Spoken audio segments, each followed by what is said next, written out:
गुरु प्यारी साध संगत जी, राधा स्वामी जी।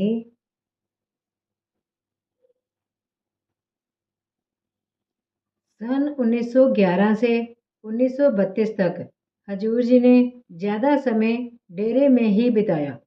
इस समय में आप डेरे के विकास की ओर अधिक ध्यान देते रहे। वैसे हजूर जी सत्संग के दौरे पर भी जाते रहते थे, परंतु 1932 से 1946 के बीच के दौरे के मुकाबले ये बहुत कम थे। हजूर जी के सत्संग के दौरे अधिकतर उन इलाकों में होते थे जो वर्तमान पाकिस्तान में हैं। रावलपिंडी, लाहौर आदि बड़े शहरों में सत्संग घर उस वक्त बन चुके थे, जबकि जलंधर, लुधियाना आदि स्थानों में सत्संग घरों की नींव भी नहीं रखी गई थी। इसी प्रकार वर्तमान पाकिस्तान के छोटे छोटे शहरों और गांवों में भी सत्संग घर बन चुके थे। लाहौर में तो हजूर जी साल में 3-4 बार सत्संग फरमाया करते थे। सरहदी सूबे के पेशावर, नौशहरा आदि शहरों तथा रास्ते में आने वाले गांवों में हजूर जी कई बार सत्संग के लिए गए थे। वहाँ सत्संगों में हिंदू और सिख तो आते ही थे, मुसलमान और पठान भी काफ़ी संख्या में आते थे। पेशावर आदि सरहदी इलाकों का अंतिम दौरा हजूर जी ने नवंबर 1945 में किया था। इस दौरे में हजूर जी ने लाहौर, गुजरांवाला, मुरीदकी,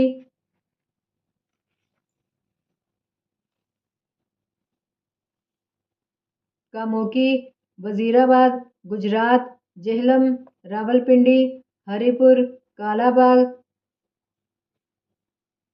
नथियागली, एबटाबाद, पेशावर, शैदों, जहांगिया, हजरों, गुज्जर खान, सियालकोट आदि स्थानों में सत्संग, दर्शन तथा नामदान दिया।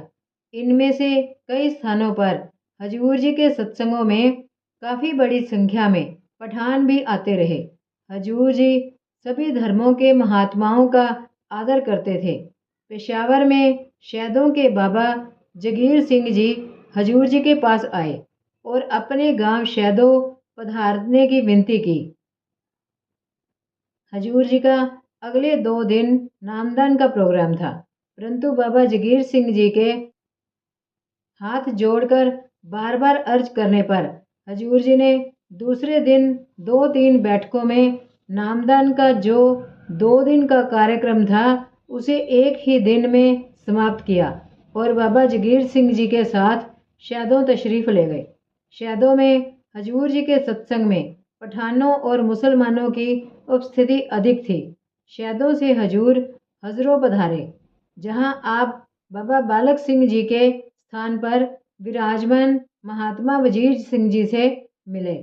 बाबा बालक सिंह जी के पास बाबा जैमल सिंह जी महाराज जी अपनी खोज के दौरान कई मील पैदल चलकर 5 नाम के भेद की तलाश में आए थे।